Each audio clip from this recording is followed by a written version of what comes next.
Seja muito bem-vindo, seja muito bem-vinda. Hoje é quarta-feira, dia 9 de outubro. Nós estamos iniciando mais um ISTV Primeira Edição, o Jornal da ISTV, aqui para 30 municípios do estado de São Paulo. E nós vamos juntos agora conferir quais são os destaques da edição de hoje. Prefeitura prossegue os trâmites legais para concluir empréstimo. Ilhabela confirma sexto caso de sarampo. Sabesp adia para segunda-feira início do remanejamento de adutora na Serrinha da Enseada. Procon São Paulo chama a atenção ao cuidado que se deve ter na hora de adquirir brinquedos para o Dia das Crianças. Além disso, nós vamos conferir a previsão do tempo, condição das balsas e muito mais a partir de agora. No ar, Jornal ISTV.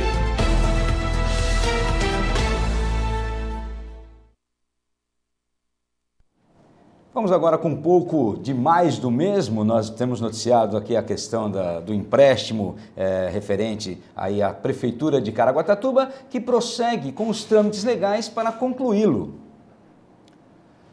Apesar dos questionamentos feitos pelo Ministério Público e da ação proposta pelo promotor Renato Queiroz de Lima sobre a legalidade ou não da sessão que aprovou o empréstimo da Prefeitura, que a Prefeitura, na verdade, publicou no Diário Oficial do Município as leis aprovadas pelo Legislativo. Segundo consta, o trâmite entre Prefeitura e Caixa prossegue.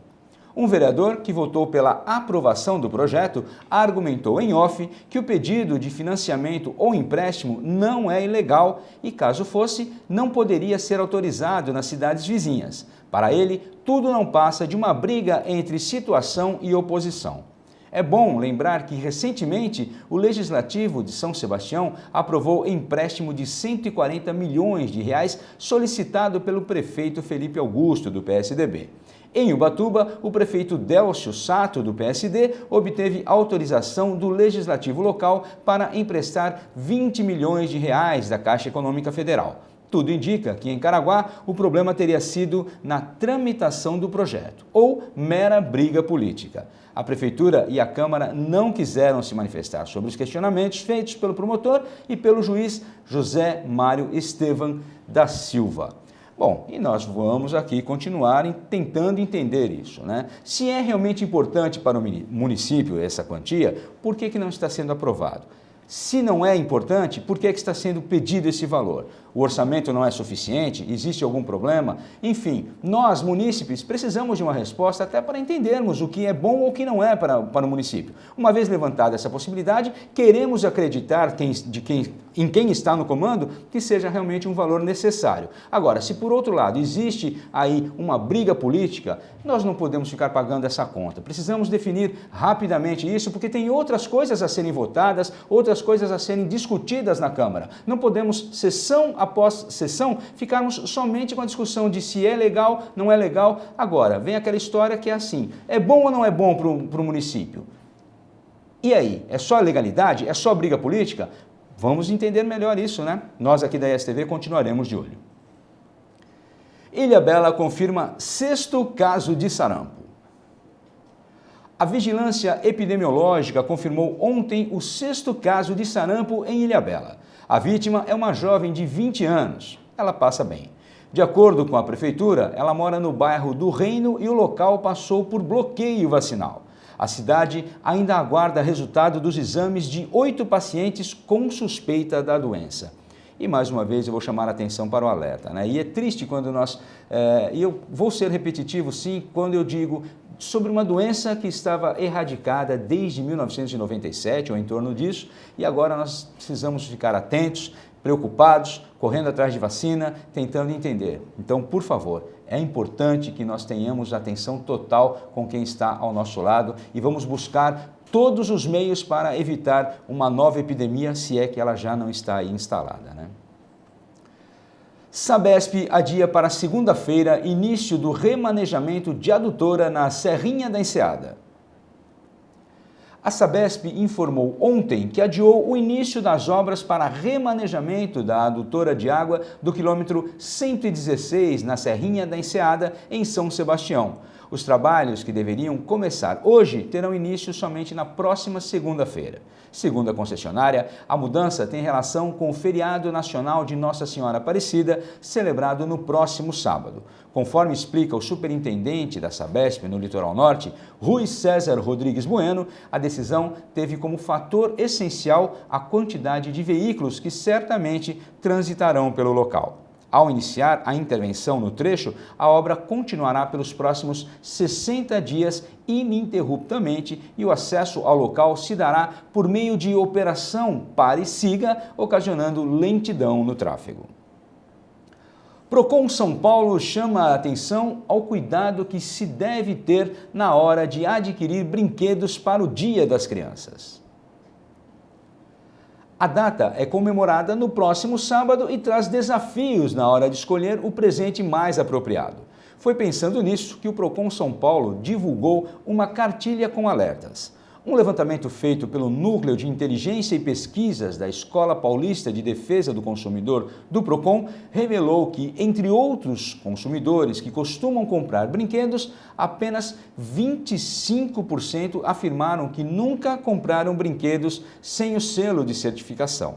Os demais entrevistados, cerca de 74%, não consideraram prioritário observar se o brinquedo foi certificado pelo Inmetro. 19% afirmaram que sempre compram brinquedos com o selo. 28% dizem que às vezes compram sem o selo e 26% não sabem se compram, pois não costumam observar. Essa é uma velha máxima e outra, né? Nós temos por hábito, por vício, por defeito até, não observarmos data de validade, prazos, classificação indicativa com a questão da idade. Parece que isso é feito a mero acaso e aí às vezes vamos colher frutos negativos posteriormente. São 11h39. Vamos à primeira pausa aqui no ISTV Primeira Edição, mas voltamos já já com muito mais informação para você. Por isso, não sai daí não, é lá e cá.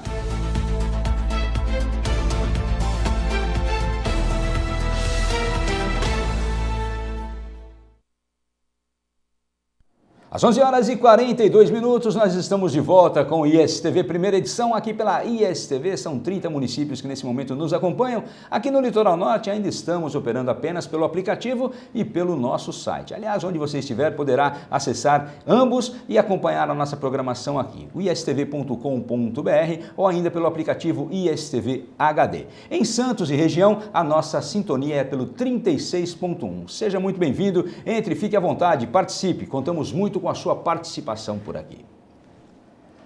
Bandidos armados se passam por clientes e roubam uma padaria em Santos. Segundo as vítimas, 2 homens entraram no local e pediram um lanche. Na hora de pagar, a dupla empunhou as armas e anunciou o assalto. Na sequência, outros 3 comparsas armados entraram no estabelecimento. Após renderem os donos e o filho, os criminosos ordenaram que fossem levados até o local onde era guardado o dinheiro.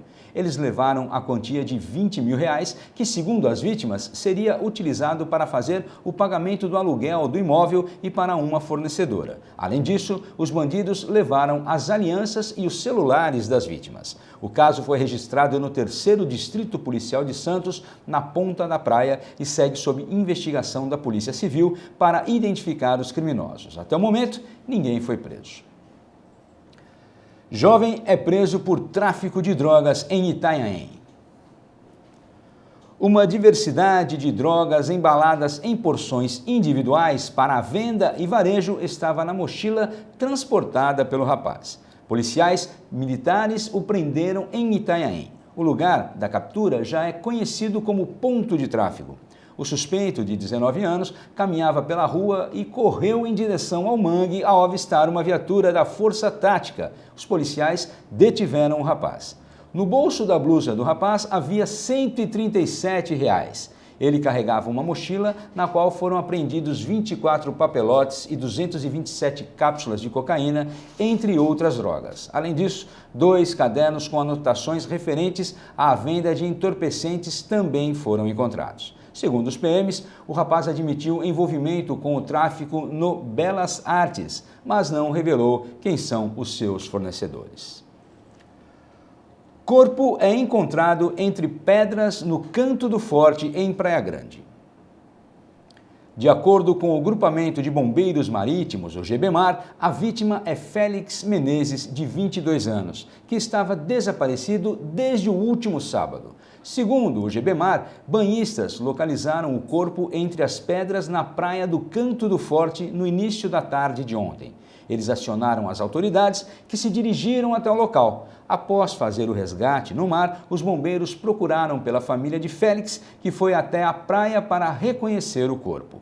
Félix era operador de máquinas e morava no bairro Boqueirão. O jovem desapareceu após sair para dar um mergulho no mar na tarde do último sábado. Após a demora para retornar, amigos da vítima compartilharam nas redes sociais um pedido de ajuda para encontrá-lo. A causa da morte ainda não foi divulgada e será feita somente após trabalho da perícia.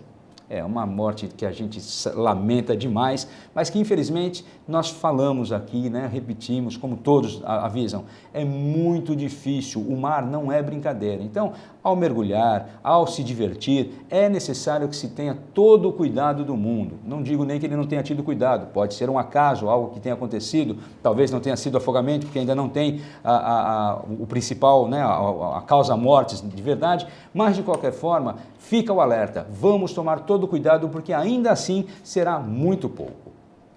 Bombeiros resgatam operário que caiu na obra do novo Fórum de Caraguá. O Corpo de Bombeiros foi acionado ontem para resgatar um homem de 37 anos que caiu de uma altura de aproximadamente 5 metros na obra do novo Fórum de Caraguatatuba, no bairro Indaiá. A vítima teve fratura no tornozelo e foi levada ao Hospital Estela Maris. Como ainda não há escadas no prédio em construção, os bombeiros tiveram de utilizar técnicas de salvamento em altura para acessar, estabilizar e em seguida retirar a vítima. O homem foi colocado em uma maca e retirado com o uso de rapel guiado. De acordo com o Corpo de Bombeiros, no momento do acidente, o operário estava de capacete, mas sem a ancoragem. Por sorte, ele parou no patamar do segundo andar, já que logo abaixo havia barras de ferro da construção. A vítima segue hospitalizada. Enquanto eu estava falando sobre a notícia, enquanto eu li a notícia aqui, me vinha à mente justamente isso. Será que ele estava devidamente amparado pelos equipamentos de segurança? Apenas o capacete é muito pouco. Nós sabemos da importância de tudo isso. Quantas e quantas vezes vemos aí, por exemplo, alguns profissionais ao limparem janelas de edifício pelo lado de fora sem a devida proteção, sem estarem amparados por cordas, por tudo aquilo que é necessário. Os EPIs, os equipamentos de proteção individual, foram feitos para proteger a vida do cidadão, para proteger a vida do operário, do trabalhador. Agora, se nesse caso ele se nega a utilizar, não dá para se fazer muito. E aqui eu quero até chamar mais uma atenção e um alerta para você que contrata esse tipo de serviço. Tome cuidado porque você responde também caso aconteça alguma coisa com o trabalhador na sua casa, mesmo que você não tenha nada a ver legalmente com a pessoa. O fato de contratá-lo requer sim a necessidade de equipamentos de proteção individual. São 11h49. Vamos agora a mais um intervalo, a mais uma pausa aqui no ISTV Primeira Edição, mas voltamos já já porque temos muito a conversar ainda. Por isso, não sai daí não, é lá e cá.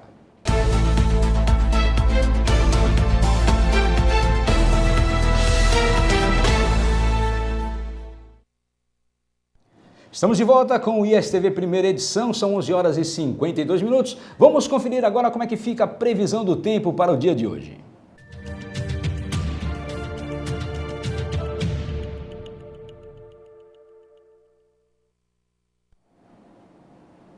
E o tempo segue fechadão, com possibilidade de chuva. Vemos aí, por exemplo, que em Ubatuba, nada de sol e a máxima deve chegar a 23 graus, com mínima 18 graus. Em Caraguatatuba, situação semelhante. 23 graus é a máxima que deve chegar hoje por aqui, com mínima de 19 graus, nada de sol, ao contrário disso, deve chover o dia todo.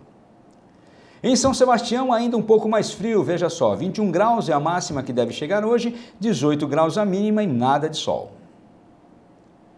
Na Ilhabela também não é diferente e a temperatura ainda mais baixa. 19 graus é a máxima que deve chegar hoje e aí a mínima com 18 graus. Em Bertioga segue tudo da mesma forma. O sol escondido, as nuvens negras presentes, 22 graus é a máxima prevista para hoje e 17 graus a mínima. Em Santos, tudo do mesmo jeito, nada de sol, muita chuva, nuvens negras, 22 graus é a máxima para hoje com 18 de mínima. No Guarujá segue na mesma toada, 22 graus é a máxima, 18 graus a mínima para hoje. E em Peruíbe, aí sim, o sol tentando sair ali, um pouco, as nuvens ainda impedindo isso, 25 graus é a máxima prevista para hoje com mínima de 17 graus.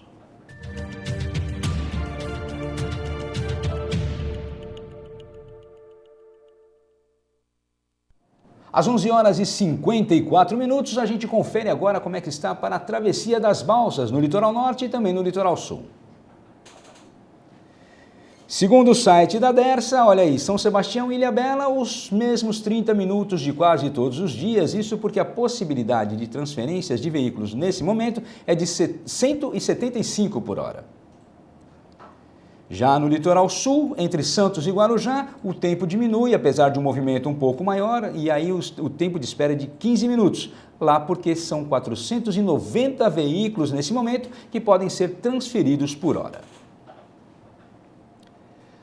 Caixa Econômica paga até R$ 500 do Fundo de Garantia para parte dos correntistas.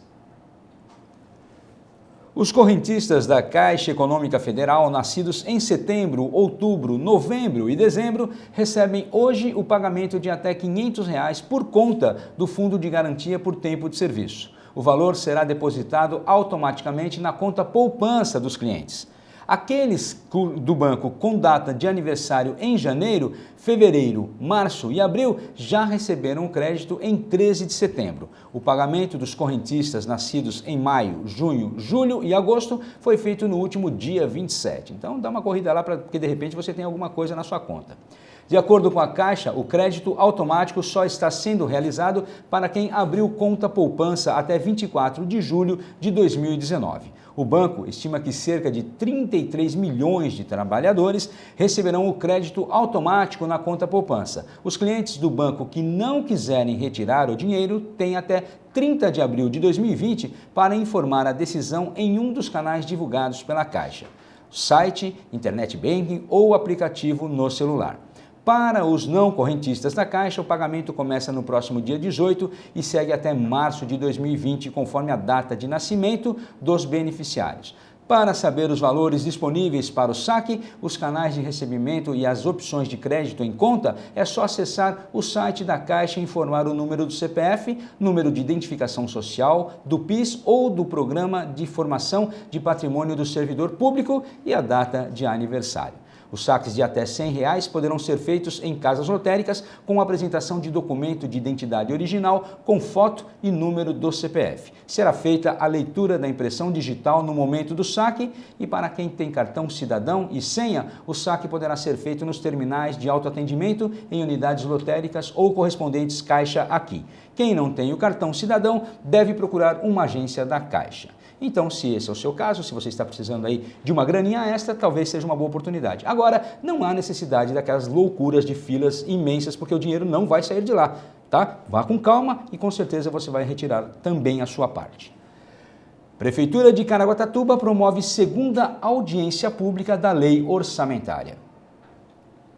A Prefeitura de Caraguatatuba, por meio da Secretaria de Planejamento Estratégico e Desenvolvimento, realiza a segunda audiência pública para a elaboração da Lei Orçamentária Anual de 2020, hoje às 18 horas na Fundac, no centro.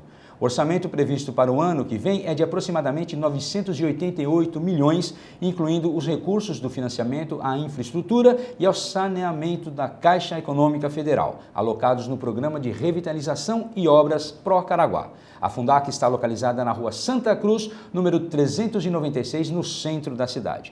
Compareça, faça a sua parte, afinal de contas, o dinheiro também é seu. Nunca se esqueça disso, porque você é munícipe, contribuinte, portanto. Prefeitura de São Sebastião oferece 160 vagas para a Guarda Mirim.